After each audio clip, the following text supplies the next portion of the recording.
Senhor Jesus, muito obrigado pela oportunidade de ter essas crianças aqui, Deus, nos caminhos do Senhor, aprendendo a sua vontade, o seu querer, a sua palavra, Deus. Que o Senhor as livre do homem mau e as livre de serem homens maus, Pai.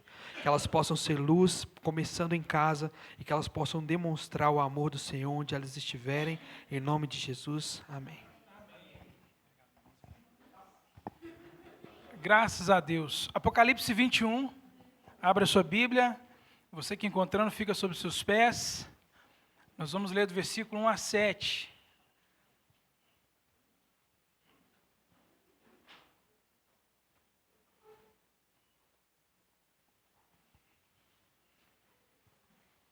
Graças a Deus. Apocalipse 21, do versículo 1 a 7.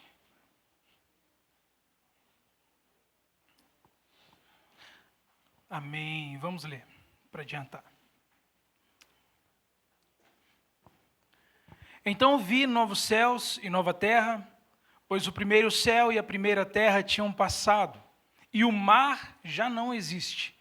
Vi a cidade santa, a nova Jerusalém, que descia dos céus, da parte de Deus, preparada como uma noiva adornada para o seu esposo. Ouvi uma voz que vinha do trono e dizia: Eis que o tabernáculo de Deus está com os homens, com os quais ele viverá. Eles serão os seus povos, o próprio Deus estará com eles e será o Deus deles. Versículo 4. Ele enxugará dos seus olhos toda lágrima.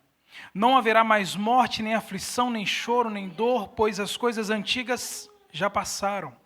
Aquele que estava assentado no trono disse: Vejam, eu farei novas todas as coisas. E acrescentou: Escreva isso, pois essas palavras são verdadeiras e dignas de confiança. Disse-me ainda: Está feito. Eu sou o Alfa e o Ômega, o princípio e o fim. A quem tiver sede, darei de beber gratuitamente da fonte da água da vida. Aquele que vencer herdará tudo isso. Eu serei o seu Deus e ele será o meu filho. Feche seus olhos onde você estiver, curva sua cabeça. Pai, antes de tudo, nós queremos pedir ao Senhor perdão por talvez ser esse o primeiro momento em que nós estamos orando e pedindo perdão pelos nossos pecados. Pedimos a Ti, Deus, como igreja do Senhor, que use o pregador nessa noite e que essa palavra, Deus, realmente venha fazer efeito em nossos corações e que saiamos aqui, Pai, ansiosos por cumprir o que nós ouviremos aqui nessa noite. Pai, em nome de Jesus, te agradeço por cada irmão, por cada filho Teu que compareceu até esse lugar. Seja exaltado aqui hoje e sempre. Amém, amém e amém. Glória a Deus. Amém. Irmãos, verdade seja dita, todos nós, cada um de nós aqui, sofre por algo. Não é verdade? Todos nós temos um motivo para sofrer.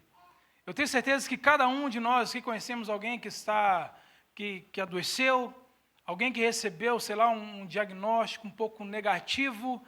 Eu acredito que todo mundo aqui perdeu um ente que ama muito.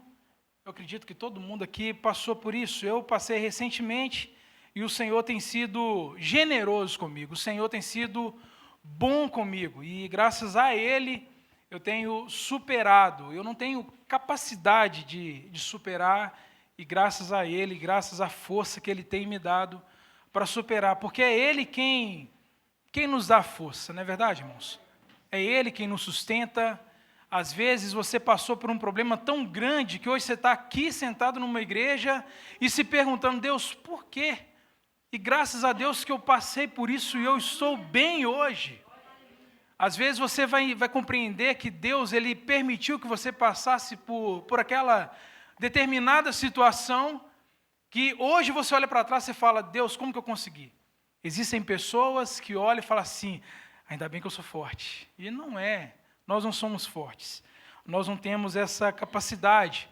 Eu conheci vários cristãos, e quando eu falo cristão, é gente mais crente do que eu mesmo, que padeceu numa cama, assim, dominado por uma doença, e eu vi pessoas do lado falando assim: como que pode? E é crente, como que um cristão pode sofrer tanto? A gente escuta isso principalmente em velórios.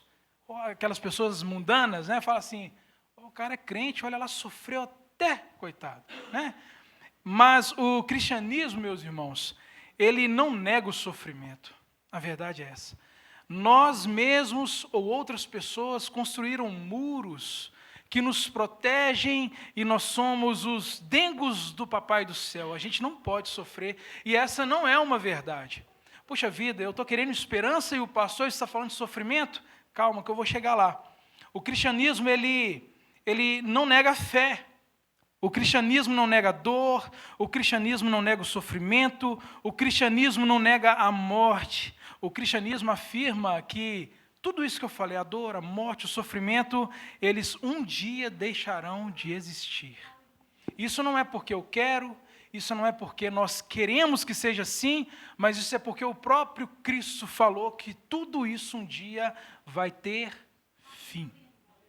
Então eu quero que você pegue todos os seus sofrimentos, coloque dentro do supermercado BH, guarde isso aí, em nome de Jesus. Um dia não haverá motivos para que nós soframos.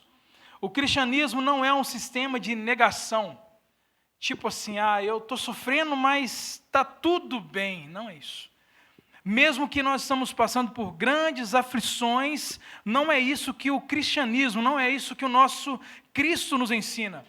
Porque é natural, meus irmãos, presta bem atenção aqui, por favor, não desvie sua atenção. Quando nós passamos por situações complicadas, uma morte, um luto, uma doença, todos nós somos tendenciosos a olhar para o que é externo. Nós tentamos, de qualquer forma, procurar uma situação. Vocês entendem que quando nós recebemos um diagnóstico negativo, nós olhamos, não, mas a medicina está avançada. Não, nós temos médicos maravilhosos, não é possível, não é possível. Naturalmente, nós olhamos para o externo e esquecemos de olhar para o autor e o consumador da nossa fé. Nós esquecemos. E quando nós deixamos de ter esperança, nós deixamos de olhar para o que nos aguarda, para o que aguarda a igreja do Senhor. O cristianismo, a nossa fé, aponta para a esperança.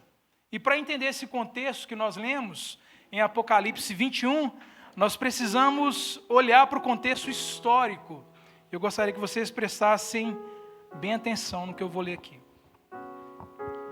O Império Romano vivia nesse contexto a sua melhor fase. Grande poder bélico, influência a nível mundial. Essa era Roma. No ano 54 depois de Cristo, sobe ao trono um imperador chamado Nero. Todo mundo aqui já ouviu falar sobre Nero. Esse homem, ele era temido pelos cristãos daquela época, pelos nossos irmãos. 10 anos se passam depois que ele sobe no trono de Roma. E o que ele faz? Ele coloca fogo em 10 das 14 províncias de Roma. E o que Nero faz? Coloca a culpa nos cristãos.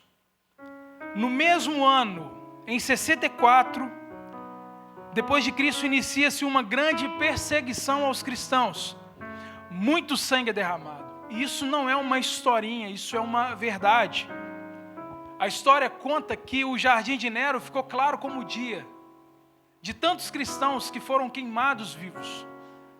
Pinches eram passados, colocado fogo, e o cristão que estava pegando fogo, ele cantava, quando não conseguia cantar mais, o outro de trás começava a cantar. A história diz que faltou madeira em Roma. Queimaram nossos irmãos.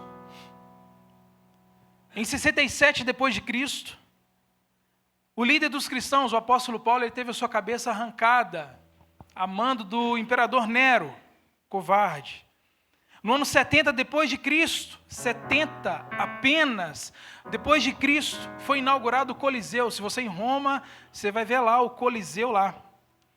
As principais atrações, meus irmãos, eram as solturas de leões e touros. Muito é falado sobre os leões, né, que devoraram os cristãos. Mas touros também eram soltos para pisotear os nossos irmãos. Um historiador chamado Tácito, ele deixou registrado que essa festa durou por 100 dias. A inauguração do Coliseu durou por 100 dias. E no decorrer desses 100 dias, mais de 10.000 cristãos foram dilacerados, foram pisoteados, devorados. E os touros e os leões foram aplaudidos. 86 depois de Cristo, sobe ao trono de Roma um imperador chamado Domiciano. Esse canalha, ele se colocou como Deus, ele se declarou Deus. E ele obrigou que todos o adorassem, mas os cristãos daquela época, o que eles fizeram? Não adoraram.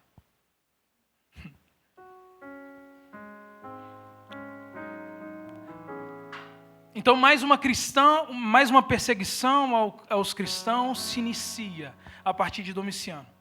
Estamos agora no ano 90 depois de Cristo, nesse contexto que nós lemos aqui de João. João, o último do colegiado apostólico, é retirado do meio da sua família, do meio da sua comunidade e é exilado na ilha chamada Patmos. João, o discípulo amado, ele escreve esse texto que nós acabamos de ler em condições precárias. Parece que simplesmente estava escrevendo com a pena, não, condições precárias também. Eu vou citar aqui algumas dessas condições. Primeiro, ele era o último apóstolo vivo.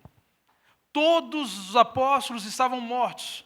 A história diz que o penúltimo a ser morto foi Pedro. Segundo, o exílio era um meio de silenciar João. João ele tinha 85 anos nessa época aqui, quando ele foi exilado. Aí você vem me perguntar, mas por que ele não foi morto como um mártir? Porque culturalmente uma pessoa na idade de João, ele não poderia ser morto. Vocês sabiam disso, irmãos? Isso aqui matou minha dúvida, tirou minha dúvida, viu? Então nessa ilha, João ele enfrenta a solitude, ele enfrenta o abandono. O exílio não era apenas um sofrimento físico, não causava apenas um sofrimento físico, mas também um sofrimento emocional. Agora João é exilado, e ele escreve no final do 1º século a revelação do Senhor. Se você abrir em Apocalipse 1, você vai ver, abra sua Bíblia lá, Apocalipse capítulo 1, versículo 1.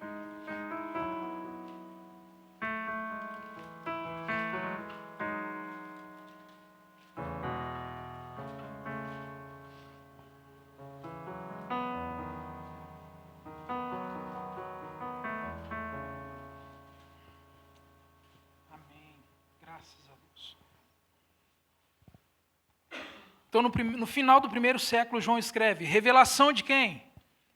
De Jesus Cristo, a qual lhe deu para mostrar aos seus servos as coisas que em breve devem acontecer e que ele, enviando o seu anjo, deu a conhecer ao seu servo João. Esse era o contexto que João escrevera essa carta. Mas em Eclesiastes, capítulo 7, versículo 8, diz que o fim das coisas é melhor que o início. O fim das coisas é melhor que o início. Eu gostaria que vocês prestassem bem atenção nas palavras que João escreveu aos cristãos da nossa época. Em Apocalipse capítulo 21, nós vamos ler o versículo 1. Apocalipse 21, versículo 1. Então vi novos céus e nova terra, porque o primeiro céu e a primeira terra tinham passado e o mar já não existia. Irmãos, lembram da situação precária que eu falei para os irmãos? Lembram do contexto? Como que ele estava sozinho, traumatizado, e diante de tudo isso, o que é que João vê? Ele vê novos céus e vê uma nova terra. Realidade de João, abandonado, velho, traumatizado, como eu disse, o último do colégio apostólico, enfrentando uma grande perseguição, e ele vê aquilo que Jesus permite que ele enxergue. Porque o primeiro céu e a primeira terra tinham passado. Mesmo em meio a perseguições, aniquilação em massa de cristãos, João ele tem uma visão concedida por Jesus Cristo de um novo céu e uma nova terra. João aqui, meus irmãos, ele teve uma convicção de que a vida não se limitava apenas nas perseguições que a igreja do Senhor Jesus, a nossa igreja, estava sofrendo naquele tempo. A igreja ela é gloriosa. Eu queria fazer uma pergunta para você. O que diante da tribulação você tem enfrentado? O que diante do seu sofrimento você tem acreditado? Será que diante de tudo que a gente está passando, a gente está olhando ainda para as coisas dessa terra? Porque se você estiver com os olhos fitos nas coisas dessa terra, prepara para o sofrimento. Prepara para você não superar o luto. Pode preparar, porque você não vai aceitar a morte de ninguém. Você vai acreditar que a morte é o fim. Sendo que para aquele que crê, a morte é o início. É o início de uma vida com o Senhor. Amém, irmãos? Somos dominados por aquilo que nos afeta ou somos dominados por aquilo que nos transforma? Porque João, quando ele descreve novos céus e nova terra, ele fala de uma transformação total. É aquilo que Isaías diz no capítulo 65, versículo 17. Isaías, capítulo 65, versículo 17. Gostaria que vocês acompanhassem comigo.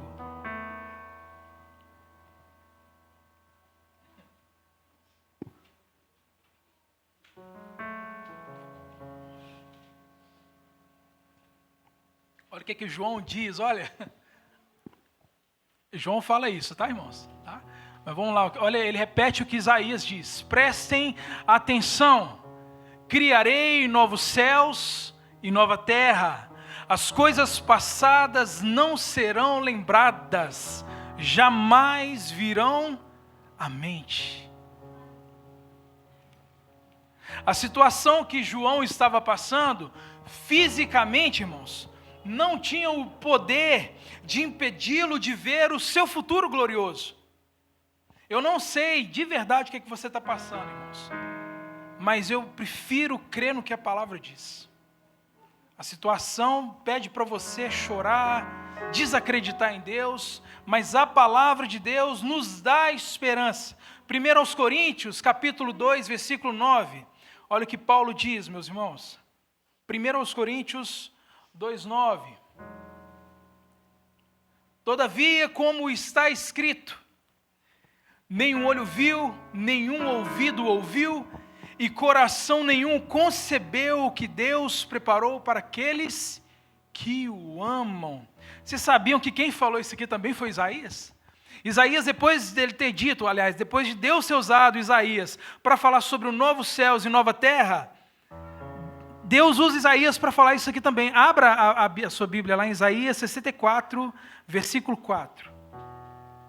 Pouco tempo antes de Isaías ter dito sobre o novo céu e a nova terra, ele diz, olha, desde os tempos antigos, ninguém ouviu, nenhum ouvido percebeu, e olho nenhum viu outro Deus além de ti, que trabalha por aqueles que nele esperam ou confiam. Se o nosso contentamento estiver no Senhor, nenhum sofrimento vai ser capaz de se estabelecer sobre a nossa vida. Pode ser o problema que for, irmãos. Porque o maior problema para o cristão hoje é o que, irmãos? É a morte. Não é dívida, não. Não é dívida, não. É morte. A pior coisa que tem é quando você vê um ente que você ama tanto num leito, nas últimas horas, sofrendo. Essa é a pior coisa que existe na minha percepção. Eu não sei vocês, gente, não sei de verdade. Uma dívida te tira a noite de sono. Uma morte te tira o sono, te tira tudo. Tira os seus pés. Mas se o nosso contentamento estiver no Senhor, nenhum sofrimento será capaz de se estabelecer na nossa vida. O sofrimento vem, mas quando nós olhamos para a palavra, nós sabemos que nós somos mais do que vencedores por meio daquele que nos amou. Amém, irmãos? Vocês creem nisso? Não creem no que eu estou falando, não creem no que a palavra diz. Em nome de Jesus. Não estou dizendo que nós não sofreremos essa terra. Sofreremos sim. Eu estou dizendo que o nosso contentamento deve estar no Senhor. Amém? Aleluia. Pode ter uma fila de problemas lá fora. Imagina você levantando na segunda-feira e tem uma fila. E eles são educados, que eles esperam Você atendeu o primeiro. Depois que você atende, aí vem um outro problema, depois um outro problema, depois um outro problema. Pode ter uma fila de problemas lá fora. Mas assim como João, os seus olhos precisam estar no Senhor. Precisam estar naquilo que é eterno. Onde estão os nossos olhos?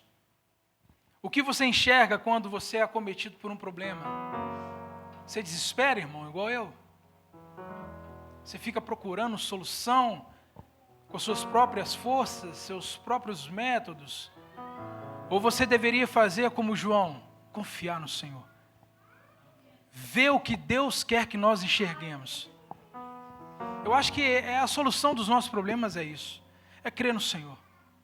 Porque o mundo pode maltratar a nossa carne, mas o mundo não pode tirar de nós a presença do Senhor.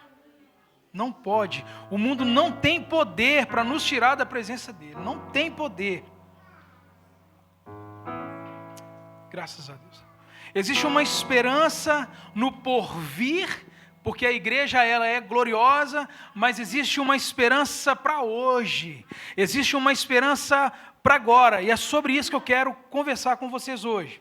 Existe uma bênção gloriosa na eternidade para a igreja.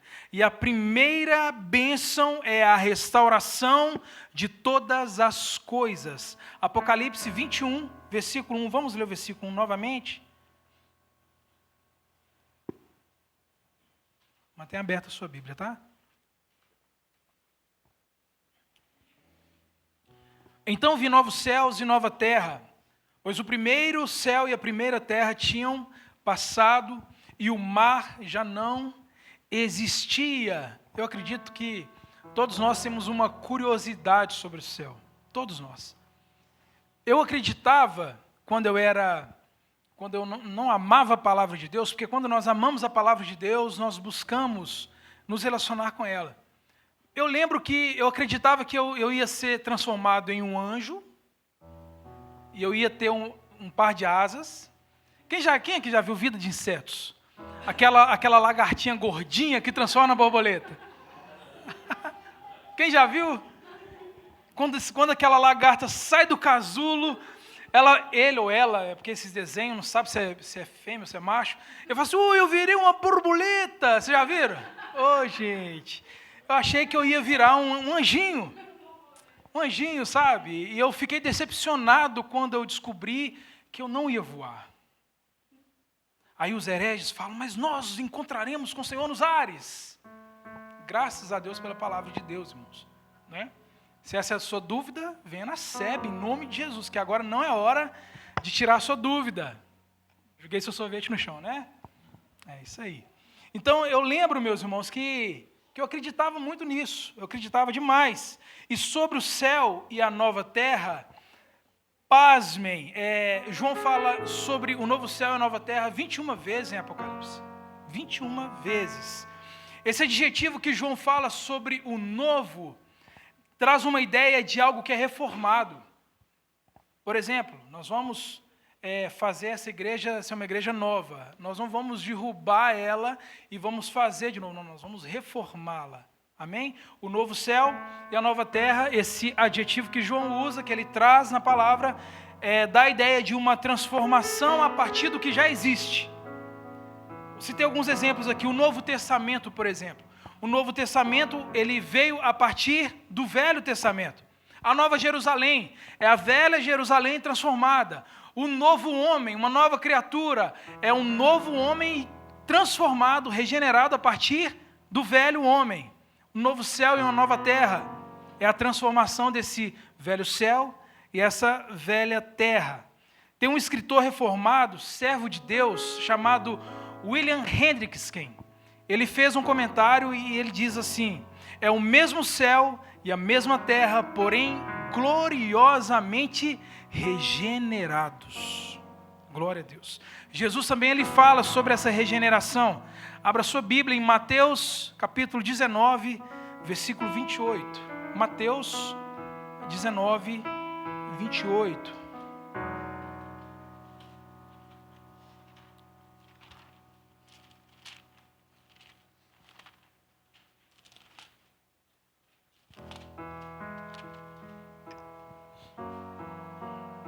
Mateus 19, 28.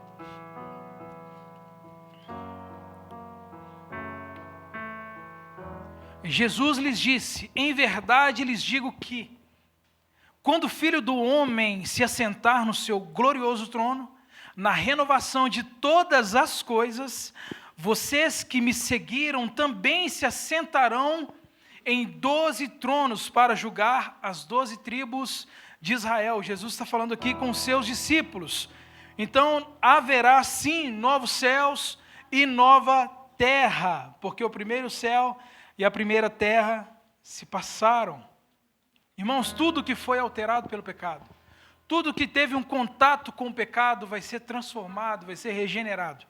Aonde o ser humano ele pisou o seu pé sujo pelo pecado, ali vai ser transformado, vai ser refeito por aquele que tem o poder de criar todas as coisas.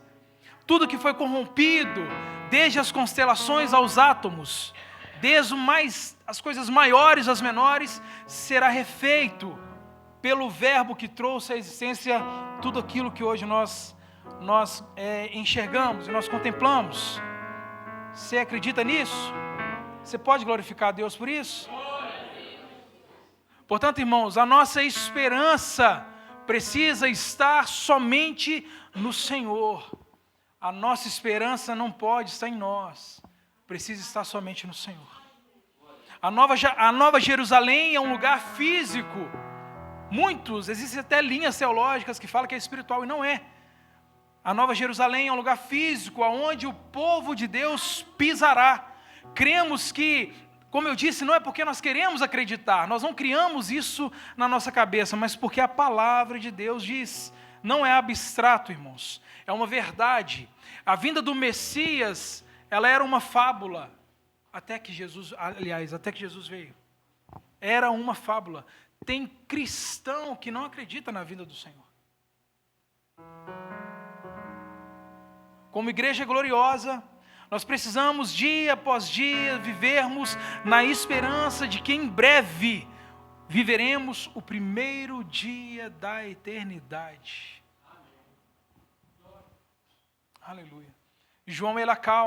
Jesus, ele acalma o coração dos seus discípulos, lá em João capítulo 14. Aleluia. João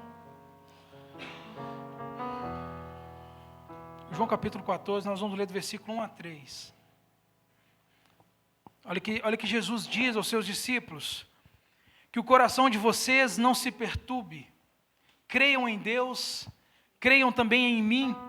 Na casa do meu Pai há muitos aposentos.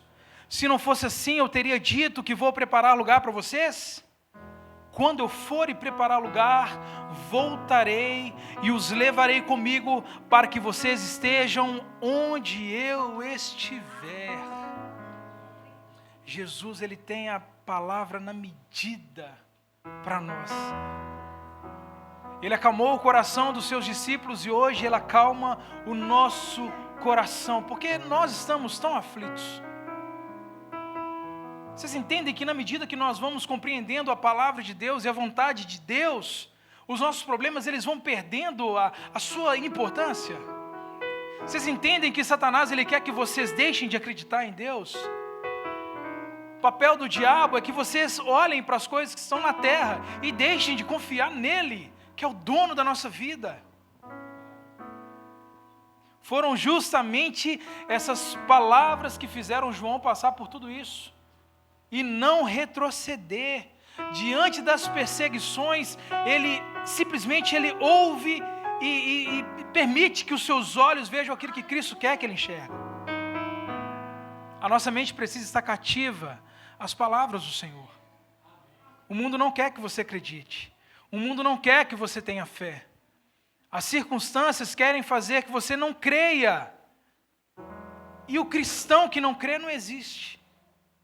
Precisamos crer, irmãos. Há uma expectativa que a palavra de Deus provoca em nós hoje. Quer ver algo que vai alimentar a sua fé? Romanos capítulo 8, versículo 18. Romanos 8, 18.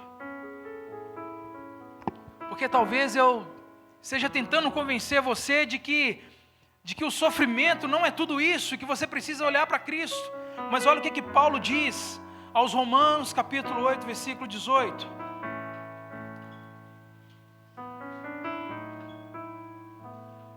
Aleluia.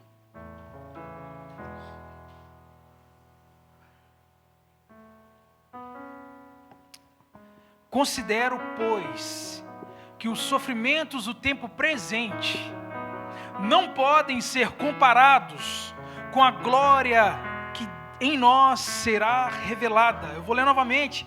Considero, pois, que os sofrimentos do tempo presente não podem ser comparados com a glória que em nós será revelada. Irmão, não tem como comparar aquilo que você e eu estamos sofrendo com que os discípulos enfrentaram, com que a igreja primitiva enfrentou. Não tem como comparar. Quem dirá com a glória de Deus? E essa glória será revelada em nós. Não estou diminuindo o seu sofrimento. A palavra de Deus que está diminuindo o seu sofrimento. Será que qualquer um de nós sofreu como os discípulos? Será que qualquer um de nós sofreu como Cristo sofreu? Qualquer um de nós. Vamos melhorar? Se todos nós vamos juntar o sofrimento de todo mundo, e olha que tem gente que está sofrendo muito. Vamos juntar tudo? Não chega, não dá para comparar com a glória de Deus. Não dá para comparar. Continuando lá em Romanos 8. Vamos ler o versículo 19 a 23. A criação aguarda com grande expectativa que os filhos de Deus sejam revelados, pois a criação foi submetida à inutilidade, não pela sua própria escolha, mas por causa da vontade daquele que a sujeitou, na esperança de que a própria criação será liberta da escravidão que conduz à decadência, para receber a mesma gloriosa liberdade dos filhos de Deus. Pois sabemos que toda a criação geme em conjunto, como se sofresse dores de parto até agora.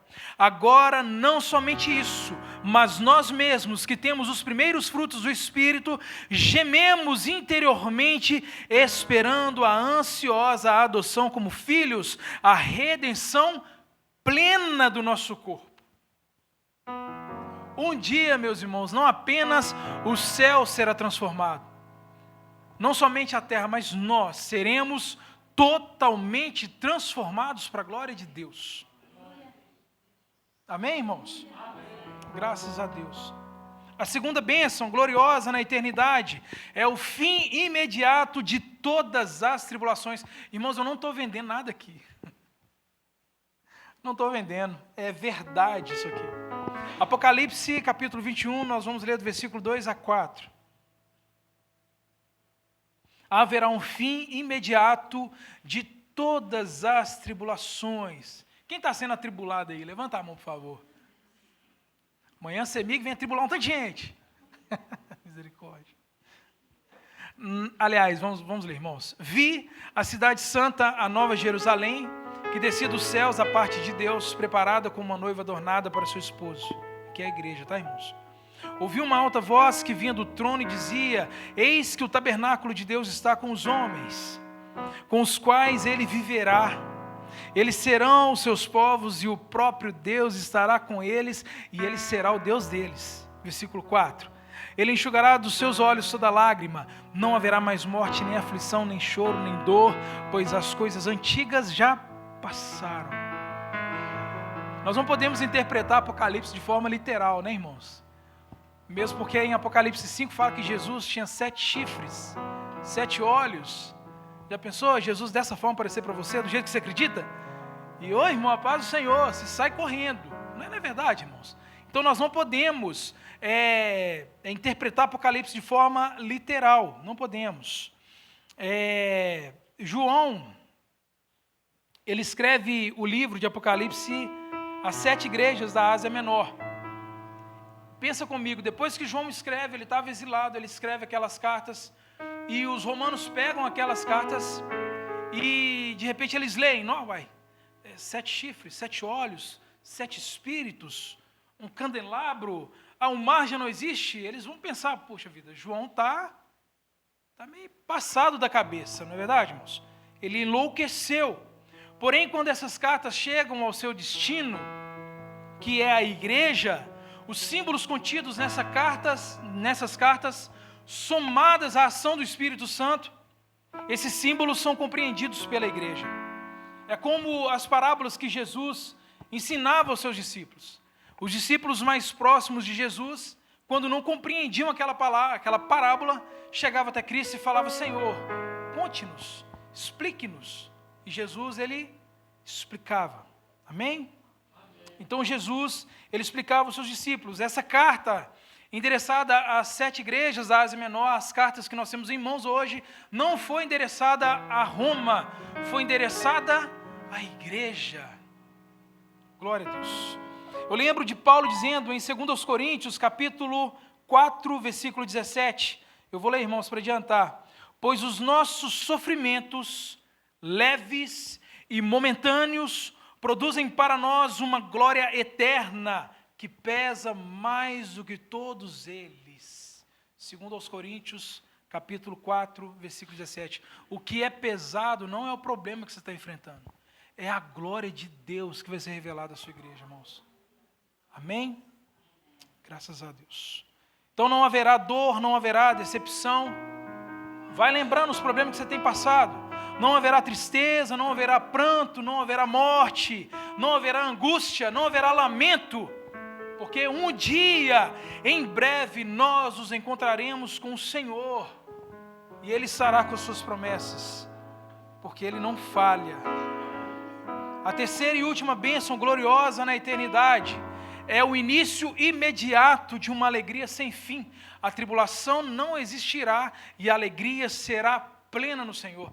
Pensa, meus irmãos, quem aqui já passou-se um mês sem nenhum problema?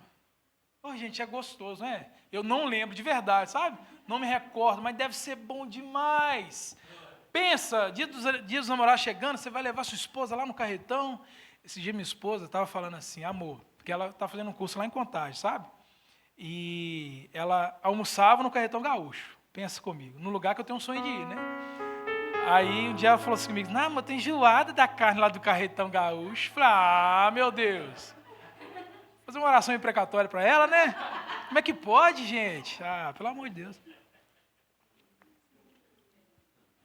Haverá sim uma alegria sem fim. Apocalipse 21, versículo 4. Olha o que o texto diz. Ele enxugará dos seus olhos toda lágrima. Não é um pouquinho de lágrima, não é por um dia. Diz que Ele enxugará dos seus olhos toda lágrima. Não haverá mais morte, nem aflição, nem choro, nem dor, pois as coisas antigas já passaram. Você tem coragem de aplaudir Jesus? Tem?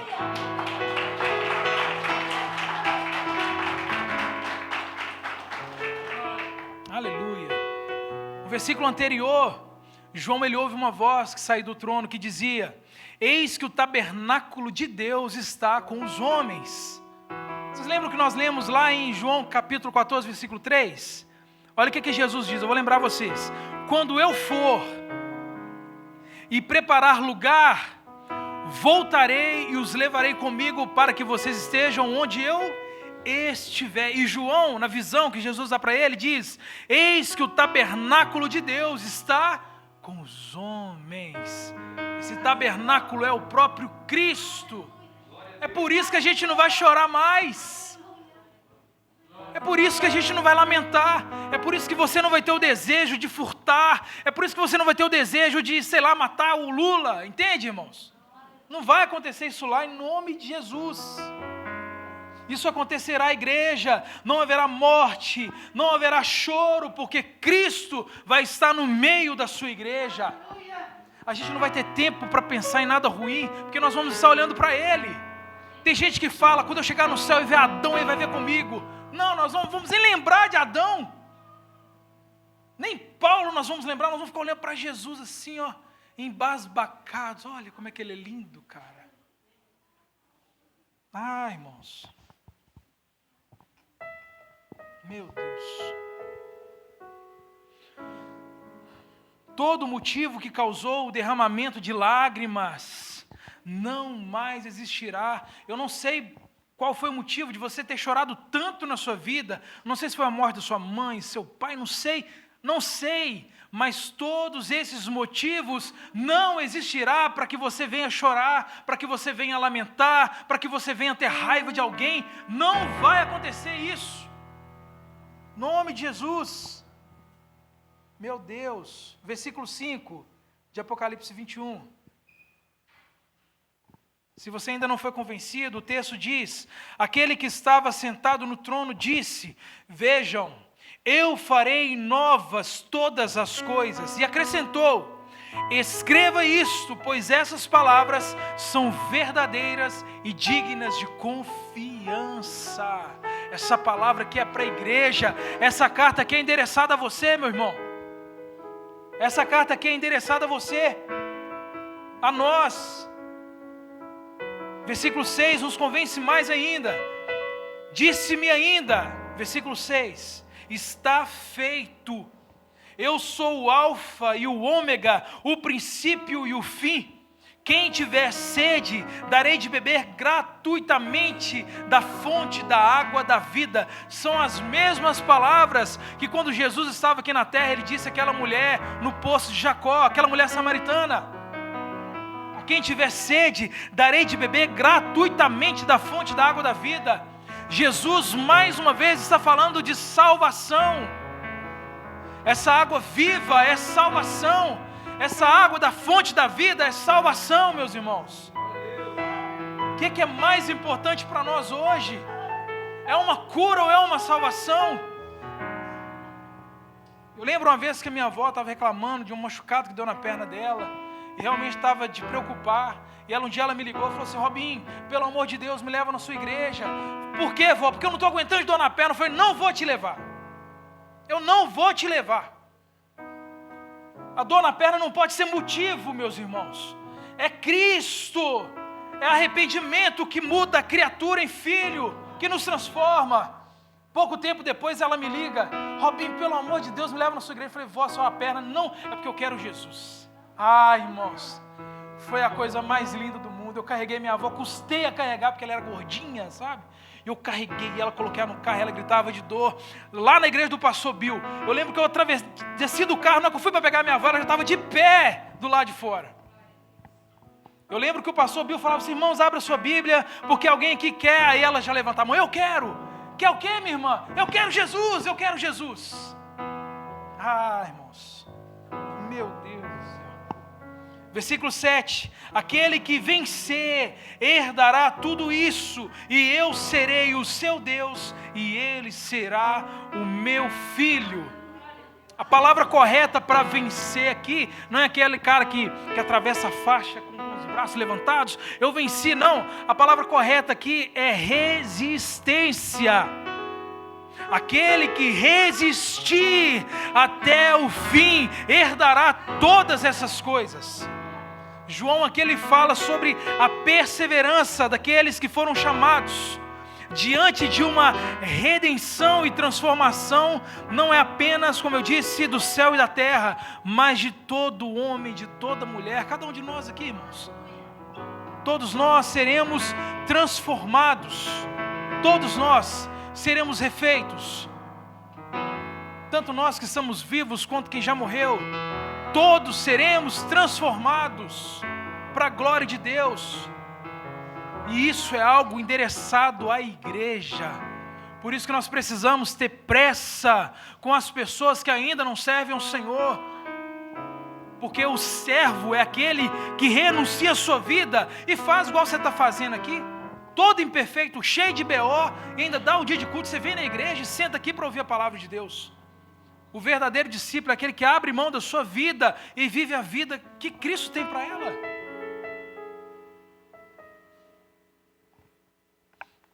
Irmãos, um dia, assim como um teatro, as cortinas da história se fecharam.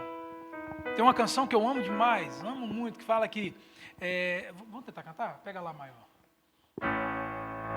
Breve vamos terminar a batalha e para sempre com Jesus ali, todos os que são fiéis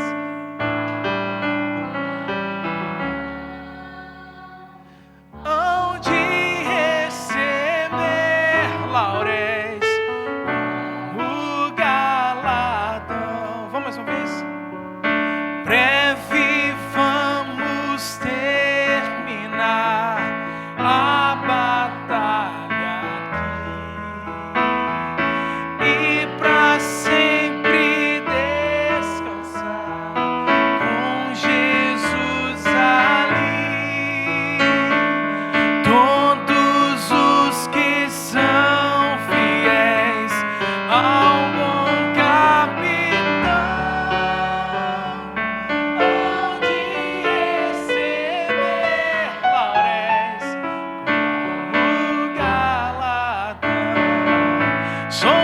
somos de Jesus e campeões do bem da luz.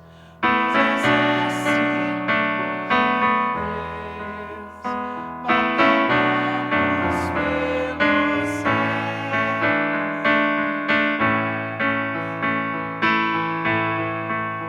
O vil pecado e seu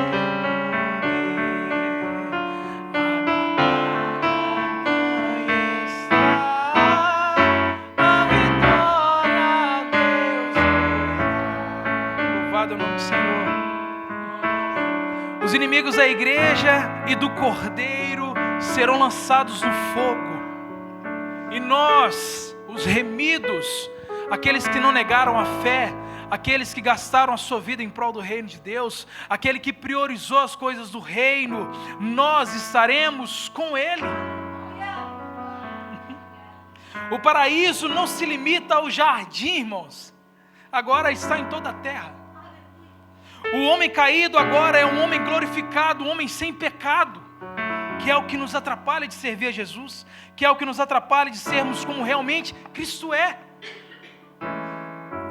Enquanto Cristo não vem, nós podemos até sermos parecidos com Jesus. Parecidos talvez com alguma atitude, mas longe de ser igual a Ele. Não há orgulho, não há ambição, não há desejos, não há invejas, porfias, não há cobiça, porque o mal já não existe. No novo céu e na nova terra não haverá nada que cause sofrimento. Pensa comigo, irmãos, naquele dia nós o adoraremos de uma forma que nós nunca o adoramos. A adoração ela será perfeita, porque nós seremos aperfeiçoados. Nunca o adoramos da forma em que o adoraremos. Nunca, nunca. Porque de nós foi retirado o pecado. Então a nossa adoração não será uma adoração com interesses, não será uma adoração assim, Jesus, eu vou te adorar porque a minha mãe está doente e o Senhor, talvez eu adore o Senhor, olhe para mim do céu e a minha mãe vai ser curada. Jesus, eu vou te adorar hoje porque segunda-feira o Senhor já viu, eu preciso bater aquela meta, então eu vou ser crente, porque o Senhor abençoa os crentes. Não, é uma adoração cheia de interesses. Vocês entendem, irmãos? Oh, meu Deus, meu Deus. Tadinho do narizinho, né, irmãos? Quando levantarmos as nossas mãos em direção ao Cordeiro, as nossas mãos não estarão mais sujas de pecado.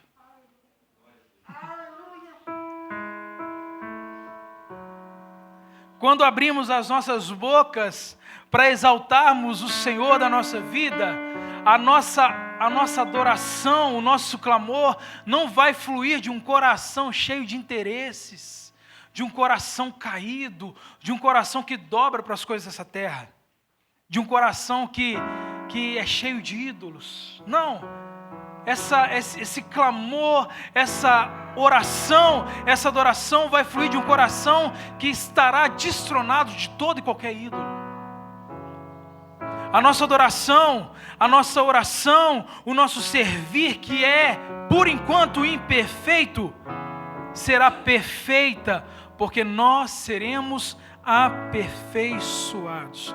Mas isso não nos impede de adorar com sinceridade, isso não nos impede de orar com sinceridade, isso não nos impede, mesmo sendo perfeitos, de levantar as nossas mãos contaminadas pelo pecado e dizer que Ele é santo.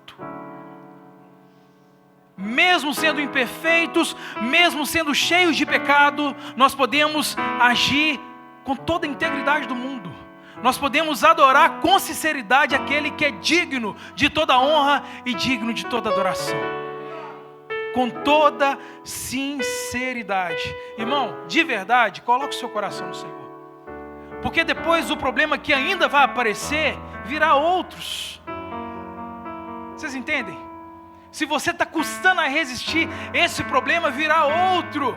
E o problema, meus irmãos, a tribulação não pode provocar nada que não seja a perseverança no cristão.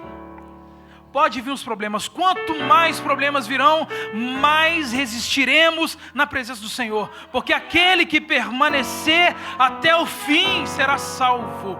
Fica sobre os seus pés, em nome de Jesus. Deus, meus irmãos, Ele é Deus daqueles que resistem. Deus, Ele não é Deus daqueles que desistem. Fiquem firmes, coloque a sua confiança, a sua vida no Senhor, porque Ele não falha. Não confie na força do seu braço, porque você é falho. Esse braço precisa confiar no Senhor. Em nome de Jesus. Se você não pode confiar em você, se você não pode confiar a sua força em você, tampouco nas pessoas. Estabeleça a sua vida no Senhor. Jesus, nós queremos te agradecer por esse momento, Jesus. Pai, nós colocamos diante do Senhor todos os nossos problemas, todas as nossas aflições, Jesus. Nós somos imperfeitos e na maioria das vezes nós não compreendemos o que o Senhor quer para nós. E hoje, mais uma vez, diante da Tua misericórdia, nós compreendemos que precisamos confiar apenas no Senhor. Nós entendemos que nós precisamos resistir ao dia mal. Nós entendemos pela Tua palavra que nós precisamos resistir, Pai, porque o Senhor está voltando para encontrar com a Sua igreja. Pai, nós sabemos que o Teu reino será estabelecido aqui nessa terra, e nós estamos aqui clamando o Senhor pelo socorro. Pai, nós sabemos pela Tua palavra que a Tua igreja é gloriosa, tanto nos tempos vindouros, quanto nos tempos presentes. Pai, nós estamos aqui diante do Senhor, clamamos, Jesus, pela Tua misericórdia. Pai, nós sabemos que amanhã nós talvez não conseguiremos colocar em prática o que o Senhor colocou em nosso coração, porque o nosso coração é falho. Jesus, ajuda esse irmão, Pai, ajuda essa irmã, Pai, em nome de Jesus. Nós repreendemos toda doença, Pai, nós oramos porque a Tua palavra diz em Tiago que nós devemos nos ajuntar, nós precisamos confessar os nossos pecados, orar uns pelos outros e eles serão curados. Pai, nós obedecemos a Tua palavra e trazemos, ó Pai, ao nosso coração os nossos irmãos que estão enfrentando enfermidades. Pai, toda causa de sofrimento nós entregamos em Tuas mãos e optamos, Deus, por confiar somente no Senhor. Pai, nós clamamos a Ti por esse dia em que o Senhor descerá. Oh Pai, nós clamamos o Senhor por esse dia em que nós o veremos face a face. Enquanto isso não acontece, Jesus, enquanto isso não acontece, Espírito Santo, nos ajude a lutar contra aquilo que nos domina. Nos ajuda, Espírito Santo, a lutar contra o pecado. Espírito Santo, nos ajuda a colocar a nossa alma no lugar dela. Pai, nos ajude a crer somente no Senhor. Deus, em nome de Jesus, todos os nomes que foram colocados no grupo de oração, nós oramos por eles, e nós, Pai, nos submetemos à Tua vontade. Cumpra o Teu querer e a Tua vontade, não apenas sobre as nossas vidas, mas sobre a vida de todo aquele que crê no Senhor. Pai, em Teu nome nós Te agradecemos, e obrigado mais uma vez, pelo privilégio de estar na Tua presença, junto com os meus irmãos. Pai, seja com a Tua igreja, não só hoje, Pai, mas para todo sempre. E seja conosco, Pai, em nome de Jesus. Estenda as suas mãos. Que a paz do nosso Senhor e Salvador Jesus Cristo, que o amor do nosso Deus e que as doces consolações do nosso amigo Espírito Santo esteja com você até que Ele venha. Se você crê, diz amém. Ide para casa, que o Senhor vos abençoe. Até o próximo culto, irmãos. Amém.